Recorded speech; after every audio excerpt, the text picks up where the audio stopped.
Buenas tardes. Ha quedado acreditado que esta reforma que ha propuesto Morena, que va a votar Morena y que va a implementar Morena, criminaliza al ciudadano, criminaliza al contribuyente. Ha quedado acreditado sin argumentación en contra por parte de los grandes oradores y juristas de Morena aquí presentes y ausentes. La ley de delincuencia organizada criminaliza al ciudadano, criminaliza al contribuyente. La Ley de Seguridad Nacional también es modificada, criminalizando al ciudadano, criminalizando al contribuyente. Y el Código Nacional de Procedimientos Penales también es modificado, criminalizando al contribuyente, criminalizando al ciudadano. Pero no hay cuarto malo. Analicemos ahora el Código Fiscal de la Federación y veámoslo en una historia de 3 etapas y un final feliz. La primera etapa es cómo es que recibimos en esta legislatura la legislación en el Código Fiscal de la Federación en cuanto a las facturas falsas.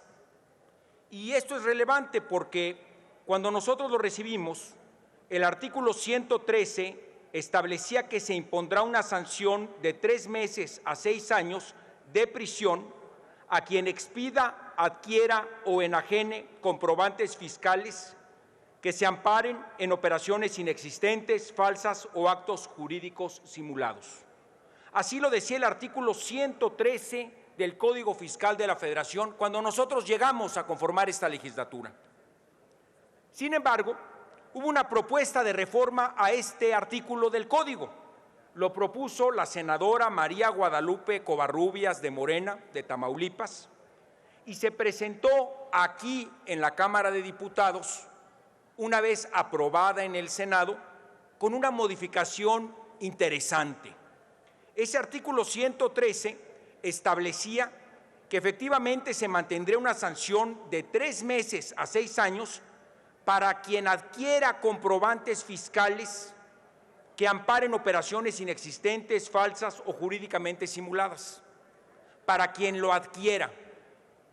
Pero para aquellos que expidan o enajenen comprobantes fiscales falsos, se les creaba el artículo 113 bis, con una pena mayor de 3 a 6 años. Es decir, esta Cámara de Diputados analizó en el mes de abril del 2019, hace 6 meses, una modificación propuesta por Morena para distinguir entre aquellos que adquirían una factura falsa y aquellos que la producían, que la enajenaban. Esa distinción discutida aquí, adivinen qué, fue votada por unanimidad en sentido favorable. Hace 6 meses, esta legislatura modificó el artículo 113, creando el 113 bis, para precisamente distinguir en 2 tipos delictivos distintos, con 2 penas diferentes, entre quien adquiría una factura falsa y entre quien la emitía. Aquí, Benjamín Huerta Corona presentó por Morena el posicionamiento en esta tribuna, lo hizo con talento y con convicción. Óscar González Yáñez lo hizo por el PT y Adriana Lozano lo hizo por el PES. Y el PAN, el PT, Movimiento Ciudadano, el PRI y Morena votamos en unanimidad por esa reforma. Lo hizo Pablo Gómez, lo hizo su servidor. Votamos todos a favor de esa reforma. Ahora vienen ustedes, 5 meses después, a proponernos criminalizar al ciudadano que antes habían separado en 2 conductas delictivas distintas. Antes ustedes habían dicho que el que adquiría una factura falsa tenía una pena de 3 meses a 6 años de prisión. Ahora están proponiendo que su pena sea de 2 a 9 años y lo llevan efectivamente al artículo 113 bis, unificando en un solo tipo delictivo con pena mayor, es decir, sí están criminalizando de nuevo al ciudadano y al contribuyente, uniéndolo en un tipo penal con esas conductas delictivas de manera conjunta.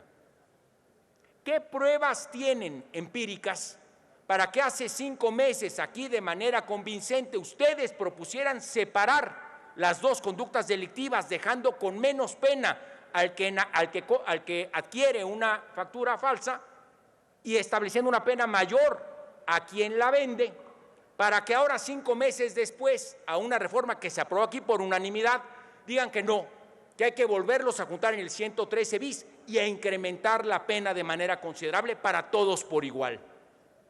3 episodios y un final feliz. Aquí lo pueden arreglar. La propuesta que presento a continuación es regresar las cosas a como las votamos por unanimidad. Tiempo, diputado. Regresar las cosas, Presidenta, a como las votamos por unanimidad.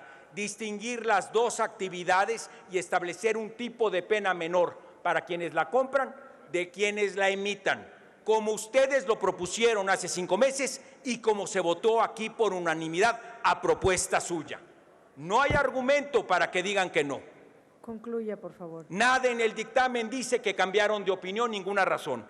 Y por último, Presidenta, aquí está la hoja que determina las tasas de evasión por tipo de impuesto que venía en la propuesta del Senado de la República. Y viene una tabla del 2005 al 2016. Pues bien, en el 2005 se evadían, según la tabla del Senado, 5.2 puntos del PIB, 5.2. Para el 2016, esa cifra bajó a 2.6. La misma documentación del Senado dice que la evasión fiscal está disminuyendo de manera considerable a lo largo del periodo 2005-2016.